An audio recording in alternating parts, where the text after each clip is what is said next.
আসসালামু আলাইকুম। আমরা আজকে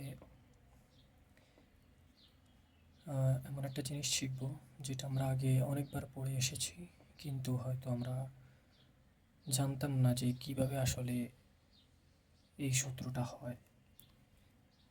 সেটা হলো যে a plus B whole square is equal to a square plus twice a b plus B square. এই সূত্রটা আমরা আগেও অনেকবার পড়েছি, কিন্তু এই সূত্রটার যে বাস্তবিক প্রমাণ, এটা একটা বর্গের সূত্র, যে এটা বাস্তবিক যে প্রমাণটা সেটা কিভাবে হয় সেটা আজকে আমরা শিখব, যে সূত্রটা কিভাবে এসেছে। তো আমরা প্রথমেই একটা বর্গ এঁকে নিলাম এবং বর্গকে আমরা 4টি অংশে ভাগ করলাম। এখন এটা হচ্ছে একটা বর্গ, এটা একটা বর্গ, এটা একটা বর্গ, এটা একটা বর্গ, 4টা বর্গ। তো এই বর্গের এতটুকুর বাহু হচ্ছে, আমি দিলাম এ, এটার বাহু হবে এ, যেহেতু বর্গক্ষেত্রে সবগুলো বাহুই পরস্পর সমান। এই বর্গের এই বাহুটা হচ্ছে বি, সরি এটা বর্গ না, এটা একটা আয়ত। আর আয়তক্ষেত্রে আমরা জানি যে বিপরীত বাহুগুলো পরস্পর সমান হয়, বাট এটা সমান হবে না। সো এটা হচ্ছে এটা হচ্ছে এ, এটা হচ্ছে আবার এই ক্ষেত্রে এটা একটা বর্গক্ষেত্র, এটার বাহু যদি বি হয় এই বাহুটা হবে বি, আবার এই ক্ষেত্রে এই বাহুটা যদি বি হয় এই বাহুটা হবে এ। তাহলে আমরা এখন দেখি। তো বর্গক্ষেত্রে এটা একটা বর্গক্ষেত্র যেহেতু, তাহলে বর্গক্ষেত্রের ক্ষেত্রফল হচ্ছে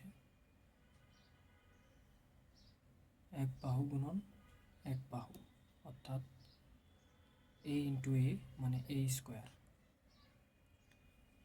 আর আয়তক্ষেত্রের ক্ষেত্রফলের ক্ষেত্রে আমরা জানি যে দৈর্ঘ্য গুণন প্রস্থ, তার মানে হচ্ছে এই ক্ষেত্রে হচ্ছে এটা হবে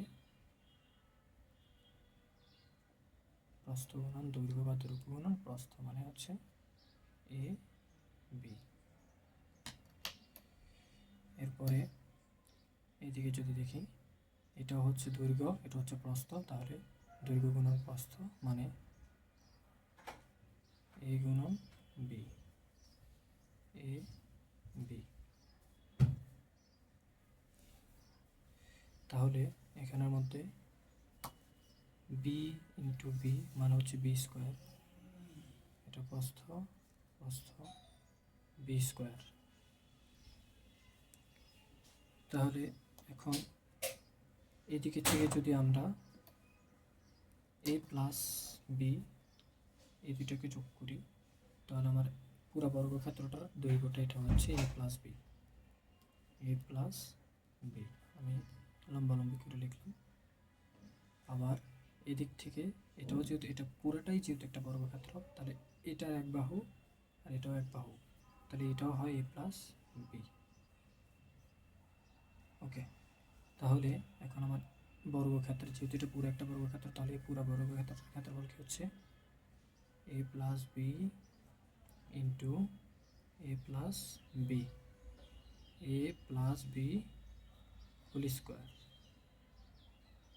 ঠিক আছে, এ প্লাস বি হোল স্কোয়ার, এটা পেয়ে যাচ্ছি। এখন এই সম্পূর্ণ বর্গক্ষেত্রের ভিতরে যেগুলো আছে সেগুলোকে আমরা যদি যোগ করে দিই তাহলে এটা সমান হবে। তাহলে সেগুলোকে আমরা যোগ করি, এ স্কোয়ার প্লাস এ বি প্লাস এ বি প্লাস বি স্কোয়ার। তাহলে আমরা দেখতেছি যে কি এ স্কোয়ার প্লাস এ বি মানে হচ্ছে 2ab প্লাস বি স্কোয়ার। তাহলে আমার সূত্র দাঁড়ালো কি, অতএব A plus B whole square is equal to A square plus 2ab plus B square. এই সূত্রটা বর্গক্ষেত্রের মাধ্যমে এইভাবে প্রমাণ করা যায়, অন্যভাবেও প্রমাণ করা যায়, সেটা আমরা শিখব অন্য ক্লাসে। ধন্যবাদ সবাইকে।